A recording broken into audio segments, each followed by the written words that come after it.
বাঙালিরা ফেরিতে আলকাতরা পাইলে ওইটা আগে নিতে চলে যায়, আর আজকে আমি সেটাই নিতে এসেছি, ফেরিতে আলকাতরা। আমরা বাঙালি যাত্রা আসলে অনেক খারাপ। এই কথাগুলো আমি কেন বলছি পুরো ভিডিওটা আমার দেখলে বুঝতে পারবেন। হ্যালো এভরিওয়ান, আসসালামু আলাইকুম। সবাই কেমন আছেন, কি অবস্থা? ইটস মি বর্ষা। আজকে দিয়ে প্রায় মনে হয় 7 বার না 8 বার আমার বাজারে যাওয়া হবে, শুধুমাত্র আমার ড্রেসের জন্য। বাট আমার একটা ড্রেসও পছন্দ, মায়ের মন বুঝতে তো পাচ্ছেন। আর একটু আগে আমি কি বকবক করছিলাম জানেন? এটাই যে আমার আম্মু প্রতিজ্ঞা করেছে আমার মেয়েকে আমি ড্রেস নিয়ে দিব, আর আমি প্রতিজ্ঞা করেছি যে আমি ড্রেস নিব। তো যাই হোক, আমি নিব না, তারপর আম্মু জোর করে নিয়ে যাচ্ছে। শুধু যে আজকে ড্রেস কিনবো তা নয়, আজকে অনেকদিন পরে নিজেকে একটু সময় দিব, নিজের একটু কেয়ার করব। আর এই কেয়ারটাই হয়ে উঠেছে আমার হচ্ছে কাল। প্রায় অনেকদিন হলো নিজের প্রতি কোনো যত্ন নেওয়া নাই, আর আমি নিজের যত্ন নেওয়ার জন্য আমি একটা পার্লারে চলে আসি। পেছন থেকে আমার হেয়ার গুলো দেখলে বুঝতে পারবেন যে আমার হেয়ার গুলো কত পরিমাণে রাফ হয়ে গেছে। প্রায় 5-6 মাস ধরে আমার হেয়ার কোনো স্পা করা নাই। আগে মাসে একবার হলো আমি পার্লারে গিয়ে আমার হেয়ার স্পা করতাম, নিজের একটু যত্ন নিতাম। সময়ের অভাবে সেটা আর হয়ে ওঠে না, কারণ পার্লারে গেলে একটা পুরো দিন চলে যায়। আর পার্লারে গেলে নিজের মধ্যে অনেক ধৈর্য নিয়ে যাইতে হয়, আর যে ধৈর্যটা আমার মধ্যে নেই।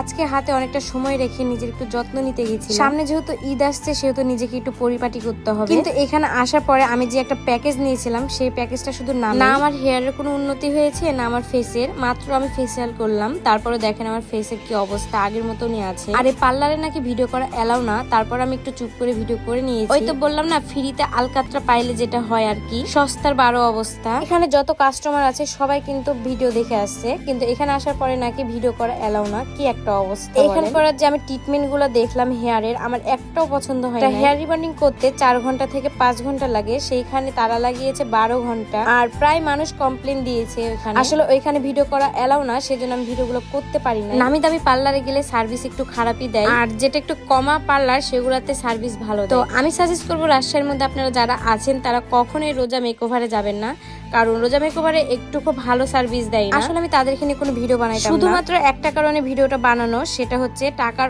অনেক মূল্য, নিজের টাকার অনেক মূল্য। এমন ফালতু পার্লারে গিয়ে টাকা অপচয় করা মোটেও ঠিক না। যাই হোক, ওদের এখানে অনেক কথা বললাম, কেউ কিছু মনে করবে না। আমি এখানে প্রায় 4টার সময় গেছি, দিয়ে প্রায় 10টার সময় বাসায় আসছি। তো এই 6 ঘন্টা আমি যা দেখলাম নিজের চোখে, এগুলো আপনাদের কাছে তুলে ধরলাম। আর প্রশ্ন হতে পারে আমি এখন কোথায় যাচ্ছি। আজকে রাত্রে কিন্তু আমাদের রাজশাহীতে বৃষ্টি হয়েছে। সকাল থেকে বলছে আমি আমার নিজের বাসায় যাব, আমার জন্মস্থানে যাব। কারণ ছোট থেকে আমি আমার নিজের বাসায় ঈদ করি। জন্মস্থান যেমনই হোক না কেন, সেটার মতো শান্তি কোথাও পাওয়া যায় না। তাই ঈদ করতে চলে যাচ্ছি এখন বাসায়। আর দেখেন কত পরিমাণে বৃষ্টি হয়েছে, বৃষ্টির মধ্যেও বেরিয়ে পড়েছি। ওই তো একটা গান আছে না, স্বপ্ন টানে দিলাম পারি। তো হ্যাঁ, আমি এখন স্বপ্ন টানে নিজের বাসাতেই যাচ্ছি। নিজের বাসায় ঈদ করব, সবাই মিলে আনন্দ করব, এটা কে না চায় বলেন? বৃষ্টি ভেজা শহর দেখতে দেখতে চলে আসলাম বাসাতে। কি যে পরিমাণে খুশি লাগছে, খুশির ঠেলায় ক্যামেরাম্যান যে ভিডিও করছে এটাও খেয়াল করি না। খুশির টানে আগে বাসায় ঢুকছি, তো বাসায় এসে এত পরিমাণে শান্তি লাগছে, এত ভালো লাগছে কি বলবো। আর এই তো দেখেন, আমাকে নিজের বাসার মতো শান্তি আর কোথাও নেই, সত্যি বলছি কোথাও নেই। আমার ফেসটা দেখলে বুঝতে পারবেন যে আমি কত পরিমাণে খুশি। আর